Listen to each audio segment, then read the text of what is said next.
Let's see an example from earth pressure that came in GATE 2016, and with the help of this question we'll try to understand little more, some of the basics of earth pressure theory and the important formulae. Mainly we'll see the application of these formulae here. So before we start this question, I would like to tell you about our daily questions. So if you are an aspirant for any of the exams, especially for GATE 2021, so in our app we are putting small quizzes of around 3 to 4 questions, and you can attempt these quiz to see your preparation level, and it will expose you to new concepts and ideas and how can we solve these questions. So it would be really helpful in your preparation. If you have trouble in attempting the test series that are too long, then in that case it is perfect for you. You can attempt daily some 3 to 5 questions, and that will definitely help you in your preparation. So for accessing these questions, you just have to download our app from Google Play Store, or you can also check out our website apscd.in, and there also you can see these free questions and other free material apart from the paid courses.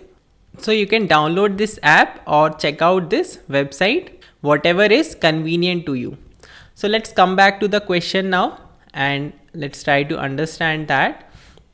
So it says the soil profile at a site consists of a 5-meter thick sand layer underlain by a C5 soil as shown in the figure. So here, even though the question has written details, but the best thing is that the diagram is already given. Whatever details are mentioned in this question, the diagram is explaining all of that. So we have this 5 meters thick sand. So this part is sand layer and it is underlain by a C5 soil. So beneath this sand layer there is a C5 soil. Water table is 1 meter below the ground level. So that is also mentioned in the figure. This is the ground level, and 1 meter below that the water table is present. The entire soil mass is retained by a concrete retaining wall and is in the active state. So this is the concrete retaining wall and it is retaining this soil mass that is behind this wall, and it is saying that it is in the active state. So we'll understand what is this active state. The back of the wall is smooth and vertical. So this part, this wall here, the back side is smooth and vertical. So these are the requirement of, or we can say these are the assumptions of Rankine's theory. So these are important assumptions. If we say the back wall is rough, in that case we cannot apply Rankine's theory, but we have to focus on the Rankine's theory. So whatever questions are asked in GATE, they are asked on the basis or on the assumption that this back of the wall is smooth and vertical. If it is inclined also, then we can not apply this Rankine's theory. Then finally it is asking the total active earth pressure at point A as per Rankine's theory. So here it is mentioning also that we have to solve it as per Rankine's theory. So at this point A, we have to find out the total earth pressure. So that we denote with PA if it is in the active state. So we have to find this PA in kilonewton per meter square.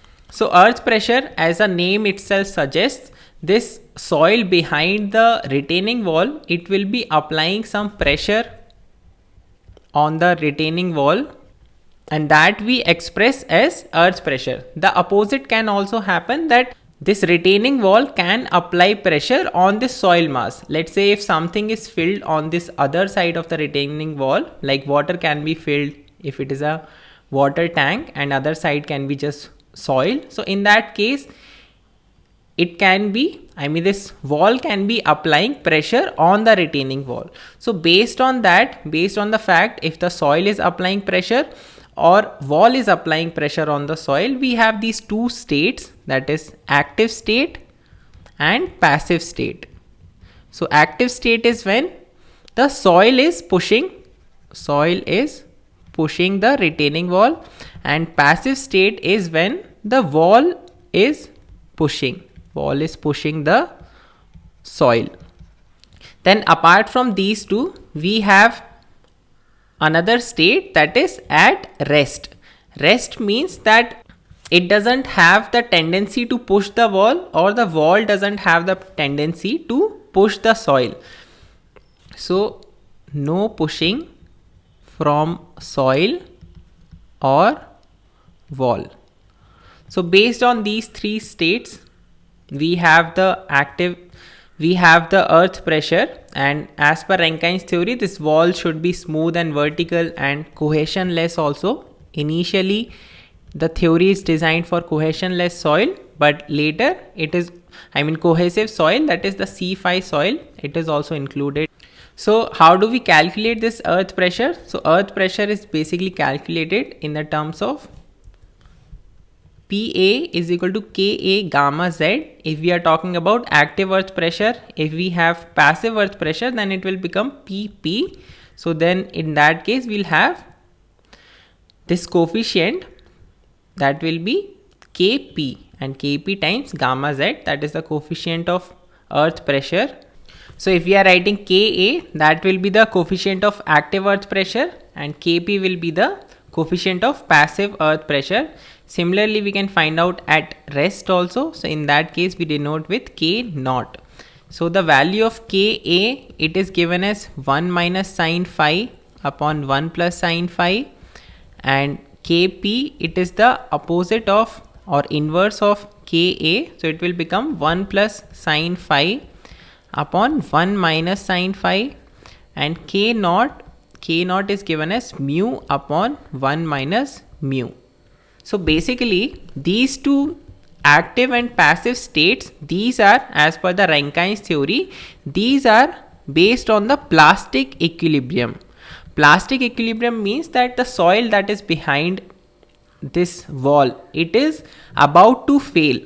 That is, in the plastic equilibrium state, the failure is very close. At any point this failure can take place. So that we indicate with the plastic equilibrium, whereas this earth pressure at rest, it is based on the elastic equilibrium. So considering the soil mass as elastic, we try to calculate this, we try to find out its approximate value. That's why we have Poisson's ratio in this formula, and phi in these formula is the angle of internal friction for soils. Now these are the basic formulae with which we calculate the earth pressure, and if water is present, then pressure due to water will also be there. So Pw, if we denote the pressure due to water, so that will be simply gamma W, unit weight of water, times Z. So whatever is the depth for which water is present times the unit weight of water gives the pressure due to water. Now all these components, and other than that, for C5 soil also we'll get to see in this question, because the second soil here is C5 soil. So for C5 soil, this equation becomes Ka gamma Z minus 2C root of Ka. And if it is passive earth pressure, then in that case, instead of this negative sign, we have a positive sign here. So in that case, it is Kp gamma Z plus 2C root of Kp. Now let's quickly solve this question. So basically here we have this soil. First layer is of sand, and second layer is this C5 soil, and we have to find out the active earth pressure at this point A. So basically we just have to apply this formula for C5 soil. So this active earth pressure will be given as Ka gamma Z minus 2C root of Ka. So here first we have to calculate the value of Ka, that is the active earth pressure coefficient. So because we are finding the active earth pressure in this soil too, so we want to find out this active earth pressure coefficient also in this soil too. So here this angle of internal friction is 24 degrees. So Ka will be 1 minus sine 24 upon 1 plus sine 24. So this value we obtain as 0.42. Then the value of C, so here if we see, the value of C is given as 25 kilonewton per meter square. Ka we have obtained, C is given, then we have this term gamma Z. Now if it was just a homogeneous soil, that is if it was a case that we have just this C5 soil, in that case when we obtain the earth pressure distribution, it looks something like this. In the top part there is tension zone, and then after that at some point this value is 0, and then after that there is compression or the positive earth pressure. And this part, because it is in tension, so it will be away, I mean the soil will be pulling away from the wall, so it will not apply any active earth pressure on the wall. Now this sort of distribution for a C5 soil we obtain when there was just one homogeneous soil we had. Then in that case we will have just one value of this unit weight, and we could obtain this term gamma Z just by multiplying this unit weight with the depth. But in this case, above this C5 soil we have this sand also, and this water table is also present. So in that case this gamma Z terms we write as gamma 1 Z1 plus gamma 2 Z2 plus gamma 3 Z3 if we need more, and gamma 4 Z4 if multiple layers are present. So in that case this is how we write this term, and then we have minus 2C root of Ka. So using this equation, let's try to write the active earth pressure. So we have 0.42. Now the value of gamma 1 Z1. So in this part above the water table we have a different unit weight, and below the water table we have this saturated unit weight, so the values are different. So we can consider this as gamma 1, this one as gamma 2, and this one as gamma 3. And because this water table is present,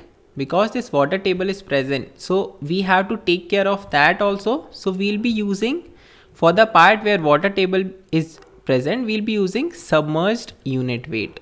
So these are the things that we have to keep in mind. For this top part we just have to put the value 16.5, and its depth is just 1 meter. So 16.5 times 1 plus gamma 2 Z2. So gamma 2, this second part, I mean it is sand still, but the unit weight is different. Here the unit weight is saturated unit weight, that is 19. But because the water table is present, so we'll be calculating this term based on the submerged unit weight. Basically when we write this term gamma Z, we are trying to indicate the effective stress. So effective stress, if water table is not present, then we can simply write as gamma bulk or gamma saturated. But if water table is present, then this effective stress will be gamma submerged times Z. So that's what this term is about. So 19 is the saturated unit weight minus 9.81 to find out the submerged unit weight. 19 minus 9.81 times its depth, that is 4 meter. So times 4 plus the last term. So for that, for the C5 soil, the unit weight is 18.5 minus 9.81, because this is also submerged in water, times its depth. So its depth is 3 meter. So times 3. So that is this term here. Now minus 2C root of Ka. So minus 2, C is 25 and Ka is 0.42. So that is for all the soil part. Now because this water is present, so here itself I mentioned that we have to calculate, we have to include the pressure due to water also, that is gamma W times Z. So plus another term for that. So plus gamma W is 9.81 times Z. So for the depth for which this water is present, that is 4 meter plus 3 meter. So total 7 meter.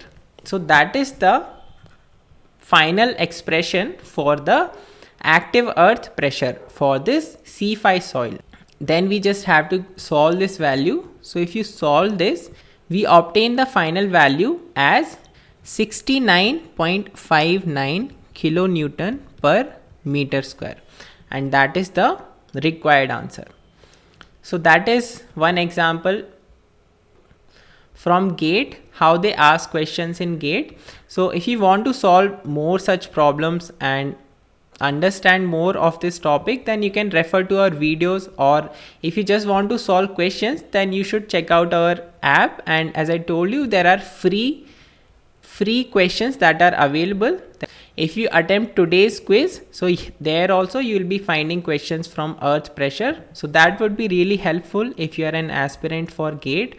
So you can go and check that out.